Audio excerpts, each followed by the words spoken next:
సాయినాథాయ నమః. శ్రీ సాయి సచ్చరిత్రం 11వ అధ్యాయం. సాయి సగుణ బ్రహ్మస్వరూపం. డాక్టర్ పండిట్ గారి పూజ. హాజీ సిద్దీక్ ఫాల్కే. పంచభూతములు బాబా స్వాధీనం. సగుణ స్వరూపమే శ్రీ సాయిబాబా. భగవంతుడు లేదా బ్రహ్మము రెండు విధములుగా అవతరింపవచ్చు. నిర్గుణ స్వరూపము, సగుణ స్వరూపం.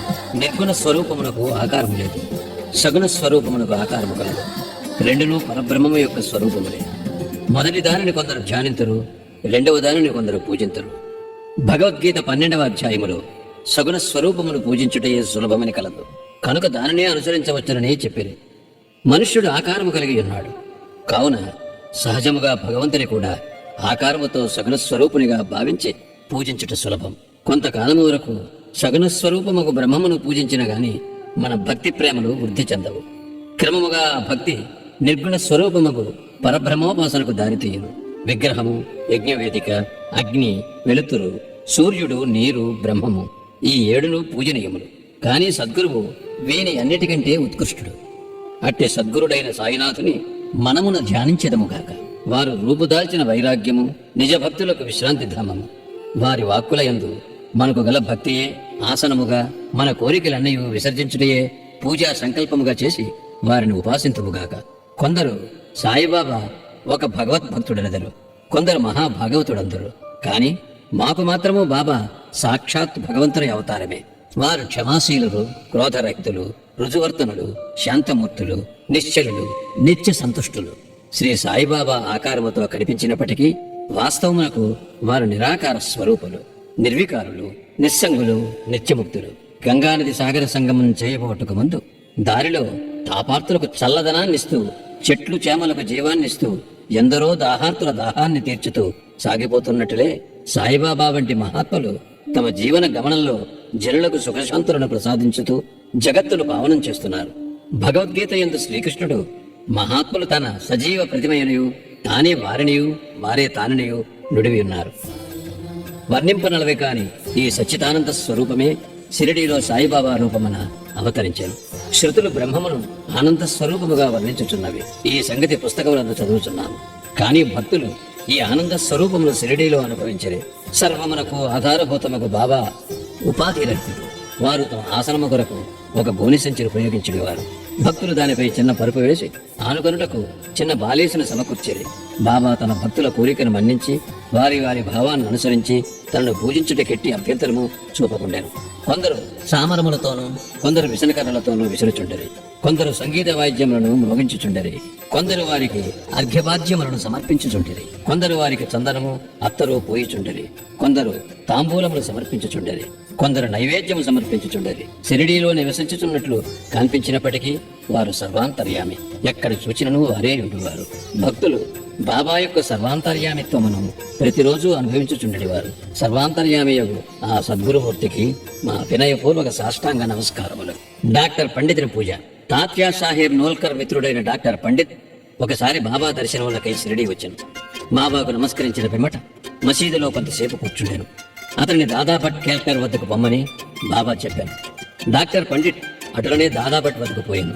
దాదాభట్ అతన్ని సగౌరవముగా ఆహ్వానించాను. బాబాను పూజించుటకై పూజా సామగ్రి పళ్ళెముతో దాదాభట్ మసీదుకు వచ్చాను. డాక్టర్ పండిట్ కూడా అతన్ని అనుసరించాను. దాదాభట్ బాబాను పూజించాను. అంతకు ముందు ఎవరునూ బాబా నుదుటిపై చందనము పూయటకు సాహసించలేదు. ఒక్క మహల్సాపతి మాత్రమే బాబా కంఠములకు చందనము పూయిచుండాను.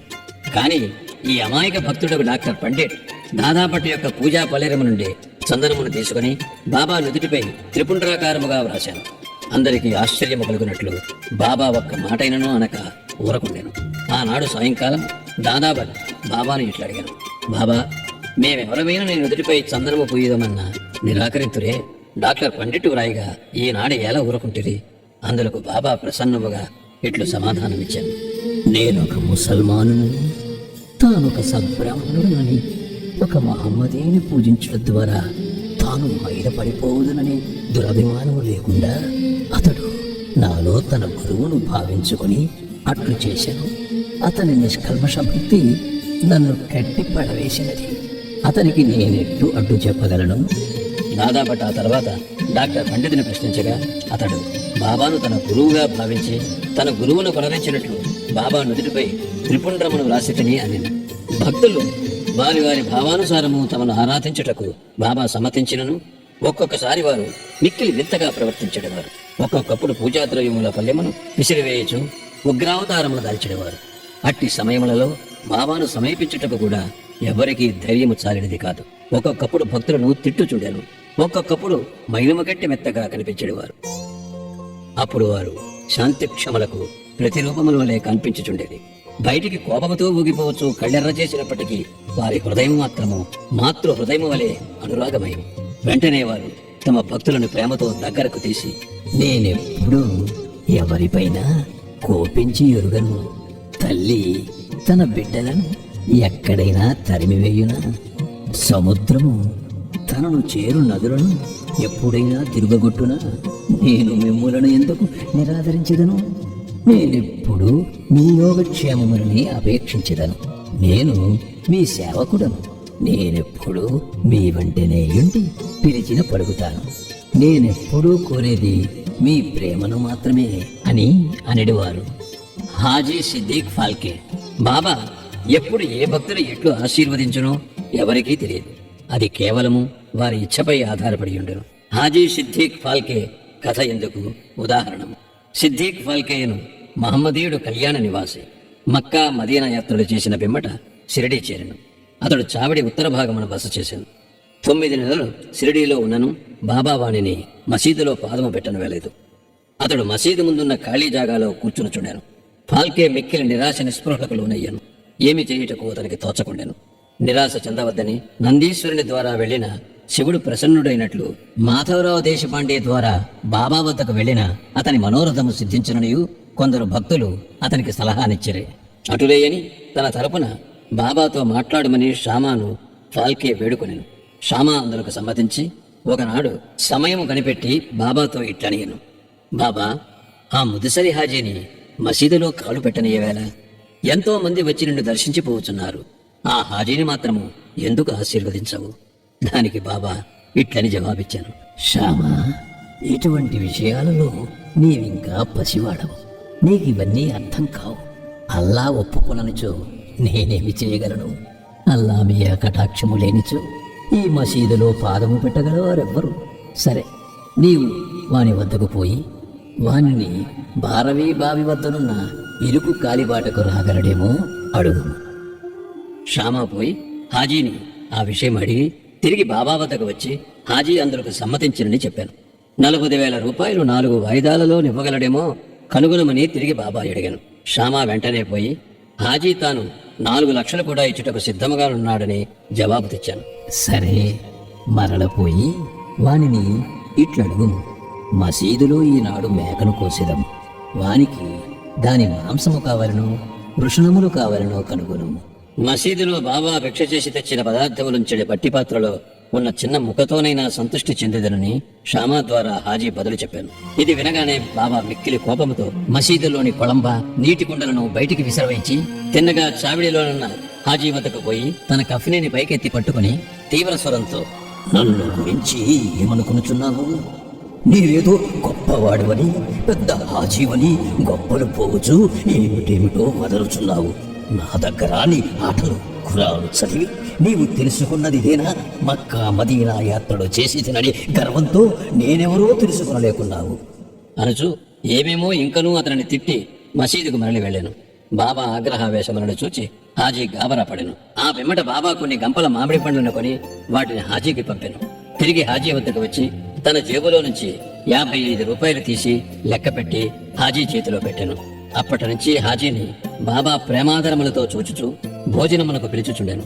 హాజీ ఆ నాట నుండి తనకిష్టము వచ్చినప్పుడల్లా మసీదులోనికి వచ్చిపోవుచుండాను. బాబా ఒక్కొక్కప్పుడు వానికి డబ్బునిచ్చుచుండాను. బాబా దర్బారులో అతను కూడా ఒకడయ్యాను. పంచభూతములు బాబా స్వాధీనం. బాబాకు పంచభూతములు స్వాధీనములను తెలుపు 2 సంఘటనలు వర్ణించిన పిమ్మట ఈ అధ్యాయమును ముగించెదను. ఒకనాడు సాయంకాలం షిరిడీలో గొప్ప తుఫాను సంభవించాను. నల్లని మేఘములు ఆకాశమును గప్పాను. గాలి తీవ్రముగా వీచాను. ఉరుములు మెరుపులతో కుంభవృష్టి కురిశాను. కొంతసేపటిలో నేల ఎంతయో జలమయమయ్యాను. పశుపక్షాది జీవకోటితో సహా జనులందరూ మిక్కిలి భయపడేది. షిరిడీ గ్రామంలో కొలువై ఉన్న శని, శివపార్వతులు, మారుతి, ఖండోబా మొదలైన దేవతలెవరూ వారిని ఆదుకొనలేదు. కావున వారందరూ మసీదుకొచ్చి బాబాను శరణుజొచ్చిరి. తుఫానును ఆపివేయుడని బాబాను వేడుకొనిరి. ఆపదలో ఉన్న జనులను చూచి బాబా మనస్సు కరిగాను. వారు బయటకు వచ్చి మసీదు అంచున నిలబడి బిగ్గరగా, ఆగు, నీ తీవ్రతను తగ్గించు, నెమ్మదించు అని గర్జించేది. కొన్ని నిమిషములలో వర్షము తగ్గాను. గాలి వీచుట మానెను. తుఫాను ఆగిపోయాను. చంద్రుడు ఆకాశమున కనిపించాను. ప్రజలందరూ సంతృష్టి చెంది వారి వారి గృహములకు పోయిరి. ఇంకొకప్పుడు మిట్ట మధ్యాహ్నము ధునిలోని మంటలు అపరిమితముగా లేచాను. మంటలు మసీదు కప్పుకున్న దూలములకు తాకున్నట్లు ఎగుయుచుండెను. మసీదులో కూర్చున్న వారికి ఏమి చేయుటకు తోచలేదు. ధునిలోని కట్టెలు తగ్గింపుడును గాని, నీళ్లు పోసి మంటలు సల్లార్పుడును గాని బాబాకు సలహానిచ్చుటకు వారు భయపడుచుండేది. వారి భయాందోళనలను బాబా వెంటనే గ్రహించి తమ సటకాతో పక్కనున్న స్తంభంపై కొట్టుచు, దిగు దిగు, శాంతించుము అనేది. ఒక్కొక్క సటకా దెబ్బకు కొంచెము కొంచెము చొప్పున మంటలు తగ్గిపోయి ధుని యథాపూర్వకముగా మితముగా మండసాగాను. భగవతవతారమైన శ్రీ సాయినాథుడట్టి వారు వారి పాదములపై పడి సాష్టాంగ నమస్కారం చేసి సర్వస్వ శరణాగతి వేడిన వారినెల్లా వారు కాపాడెదరు. ఎవరైతే భక్తి ప్రేమలతో ఈ అధ్యాయములోని కథలను నిత్యము పారాయణము చేసేదరో వారు కష్టములన్నిటి నుండి విముక్తులగుదరు. అంతేకాక సాయి అందే ఎవ్వరిచి భక్తి కలిగి త్వరలో భగవత్ సాక్షాత్కారములు పొందెదరు. వారి కోరికలన్నీ నెరవేరి తుదకు ఏ కోరికలు లేని వారి ముక్తిని పొందెదరు.